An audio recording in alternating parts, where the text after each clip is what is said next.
пожаловать. To a workshop on the mastery of luck. На семинар «Мастерское везение». I hope you will find the ideas interesting and useful. Я надеюсь, что вы найдете идеи, которые вы здесь слышите, интересными и полезными. In some ways, I divide ideas up into three types. Я делю идеи на 3 типа. One, some of my ideas you will already know because you are very experienced. Некоторые из моих идей вы уже знаете, потому что вы очень опытные в этой области. But possibly I have stretched the use of some of those ideas. Но, может быть, я расширил применение некоторых из этих идей. The other type of idea is an idea that perhaps you don't know. Другой тип идей, которые вы, возможно, не знаете. Or rather not paid a lot of attention to it. Или, может быть, вы просто не обращали внимания на них. The third type of idea is the one I like most of all. It's an idea that I didn't know I knew until I heard it. Третий тип идей, который мне нравится больше всего, это то, что вы знаете, но вы не знаете, что вы это знаете, пока вы не услышите об этом. You kind of knew it intuitively, but it wasn't registered too much consciously. Можно знать что-то интуитивно, но не уделять ресурсы сознания этому. Even if you were making use of the idea. Даже если вы используете эти идеи. Okay. So I find luck is an unusual idea to study. Обычно удача это необычная идея для изучения. And I think I should give you the background of how I came to study this area. И я думаю, что я должен рассказать, как я вообще этим заинтересовался. It starts in Gibraltar in around April of 1950. Это началось в Гибралтаре в 1955 году. Though it's possible my childhood in India may have also influenced me. Но, возможно, также повлияло мое детство, проведенное в Индии. Okay. The title of this workshop is The Mastery of Luck. Название этого семинара «Мастерское везение». And the subtitle is The Science, Art and Philosophy of How to Be in Harmony with Yourself. Второе название этого семинара это «Искусство, наука и философия». Искусство, наука и философия, как быть в гармонии с самим собой. And others. И другими. I've taken the liberty of calling it a science because there does seem to be some rules that can be relied upon, some principles. Я позволил себе назвать это наукой, потому что есть правила определенные. Also, it is something of an art in that you don't become mastery of luck on one weekend. И кроме того, это искусство. Мы не сможем стать мастерами удачи за 2 выходных. I'm still making progress in that way myself. Я до сих пор сам практикуюсь в этом. Okay. And so it takes a little bit of practice and you develop a kind of skill. И для того, чтобы развить навыки, требуется практика. I've also described it as a philosophy. Но я также называю это философией. I think everybody has their own philosophy about life. Потому что я думаю, у каждого есть своя философия относительно жизни. Some people have philosophy of dog eat dog. Do you know that one? Dog eat dog, rat race. You have to knock others down, otherwise they'll knock you down. That kind of philosophy. Ну, у некоторых философия, что как бы жизнь нехорошая штука, что каждый пытается там тебя опустить. In other words, philosophy actually is your attitude towards life, really. А философия определяет поведение в жизни. Okay. So, as I say, this really started in around April in 1950. Как я сказала, это началось в апреле 1955 года. And one of the principles I came across at that time was the idea that if something is occurring or being created automatically, and you do not like this, there is a way of getting rid of it, which is to take over the creation of it.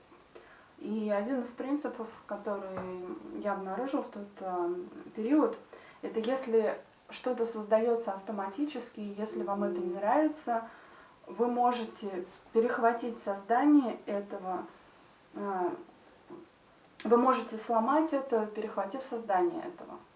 When you take over the creation of something, you are now in control.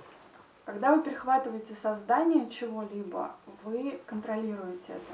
And then when you stop doing it, or your attention goes off to something else, it's no longer being created by anybody or anything. И если вы контролируете это или ваше внимание уходит куда-то, то вы больше это не создаете. And how I came across this principle at that time was in Gibraltar.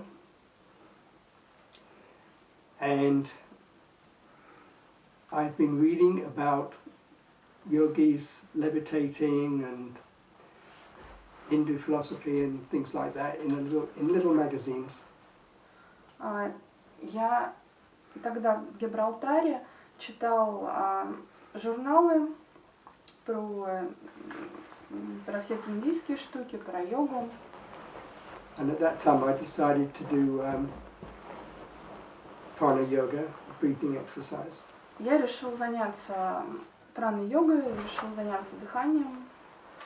So every day I was paying attention to my breath going in.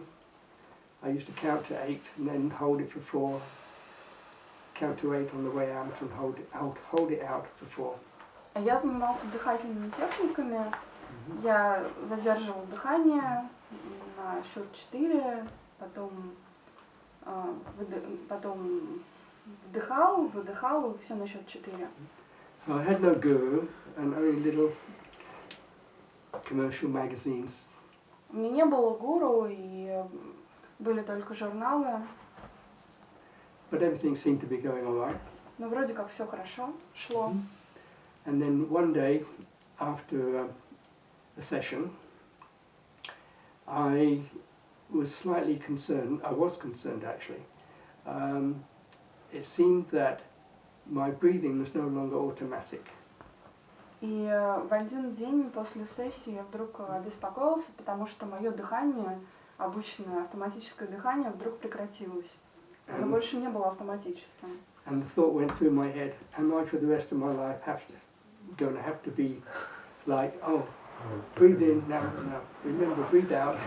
У меня мысль такая появилась в голове: Господи, мне что, всю оставшуюся жизнь придется контролировать свое дыхание, вдыхай, выдыхай, вдыхай, выдыхай. Like President Bush. It didn't last, of course. Ну, конечно, это не продлилось. But for a moment I was concerned. Но в какой-то момент я была озабочен. After all, I had no guru, so if I got into trouble, who's going to get me out of it? Ну, у меня не было учителя, если бы я попал в неприятности, кто бы меня вынул оттуда? Then I realized this was because I had taken over so much the control of my breathing that the automaticness of it had stopped. И потом я понял, что у меня было так много контроля над дыханием, что автоматика дыхания остановилась. And I began to think about that as a principle. И я начал думать об этом как о принципе. And I experimented a little. Я немного экспериментировал. And ever since that time, if ever I burn my finger on the stove, Ну, с того момента, например, если я обжигал палец, например, о плиту, and I know it's going to sting for about half an hour. Ну, я знал, что там он будет болеть после этого полчаса. I will use that technique to get rid of this. Я стал использовать эту технику, чтобы избавляться от этой боли. Which I can do in about couple of minutes. Ну и избавлялся от нее за 2 минуты. When it would have taken, say, 20-30 minutes. Но это не занимало уже 25-30 минут. What I do is I close my eyes and I put my attention on the fingertip. А что я делал? Я закрывал свои глаза, помещал свое внимание на обожженное место. And I try to feel it as much as possible. И старался прочувствовать это жжение, эту боль как можно сильнее. I'm accepting it. Я принимал это. And pain is basically a sensation that you don't like. А боль — это ощущение, которое вы не любите. So when I put my attention on it, I can detect things about it. It seems to vibrate sometimes. И когда я помещала свое внимание на боль, я замечала, что там не просто боль, а уже вибрации какие-то в ней. So I try to increase the sensation. И я пытался усилить ощущение. So if you had a graph of how much I'm feeling it, the graph would go up as I put more attention on it. И если бы был такой график, то было бы видно, что график шел вверх по мере того, как мое внимание там все больше и больше находилось. And there'd be a point where I couldn't push it any higher. И я увеличила эту боль, и в тот момент, когда я уже не мог туда больше внимания направить и увеличить эту боль, прочувствовать боль больше. And at that point I couldn't help it, it would start to come back down. В этот момент график шел вниз. And when it starts to come back down, I take my attention off it. Ну и как только боль начинала уходить вниз, я убирал свое внимание с этого. And it continues on down and disappears. Ну и в конце концов она совсем исчезала. And so I'm convinced that this works. Ну, я убедился для себя, что это работает. But I thought some people might say, well, how do you know it wouldn't have disappeared in that time anyway? Но я подумал, что кто-то мне наверняка скажет, что боль бы исчезла бы за это время в любом случае. So I did an experiment just to say, well, I've done this. Ну, я стал экспериментировать, чтобы сказать просто, я проэкспериментировал, чтобы сказать, что я сделал это. Instead of using my technique, I would have put my finger in very cold water. Ну, и вместо того, чтобы использовать технику в очередной раз, я опустил палец в холодную воду. The pain would go away. Если ты помещаешь палец в холодную воду, боль уходит. After 5 minutes or so, I take my finger out. После 5 минут я вынул палец. And the pain comes back. И боль, естественно, вернулась. So I put my finger in again. Я опять For a опустил while. палец в холодную воду. And each time I took my finger out, the pain came back. И каждый раз боль возвращалась, когда я вынимал его. So after about 20 minutes of this, I thought, I think I've demonstrated at least to myself. Я решил, что после 20 минут я уже достаточно продемонстрировал самому себе. Because if I'd done my technique, in about 2-3 minutes it would have gone. Потому что с моей техникой она уходила за 2-3 минуты. So then I did my technique and it went. Ну, я, конечно, делал свою технику наконец, и боль ушла. So it was a principle that I found very useful. Ну, я нашел этот принцип полезным. There was one time when I had a little wound on my finger. Ну, один раз как-то у меня была ранка небольшая на пальце. And the technique did not seem to help that very much. И вдруг техника не помогла. So then I inspected the little wound and I found there was a splinter. Ну, я исследовала ранку, обнаружил там занозу. In other words, if there's already something continuing to cause the problem, you have to handle that first. Иными словами, если что-то продолжает вызывать проблему, эту причину нужно улаживать первее. It also doesn't work so well if you have, say, a gum boil, swollen face with a tooth. Но это также не работает, например, с зубной болью. Because you have to do something about the bacteria. Потому что нужно уладить что-то с бактерией. But otherwise, it's a pretty good technique. Но в целом это такая хорошая техника. And I began to realize that this technique applies, it's almost like a universal principle. И я начала понимать, что эта техника — это принцип Вселенной. And then I realized that people are using that technique without realizing that it is such a big universal, powerful principle. А потом я начал понимать, что люди используют эту технику направо и налево, не понимая, насколько это мощный вселенский принцип. But it took me a while to realize that. Ну, у меня заняло какое-то время понять это. And in 1955, В 1955 году 5 years later, I'm in this country, in England. я вернулся в Англию, And I've become interested in weightlifting. и я тогда занялся тяжелой атлетикой.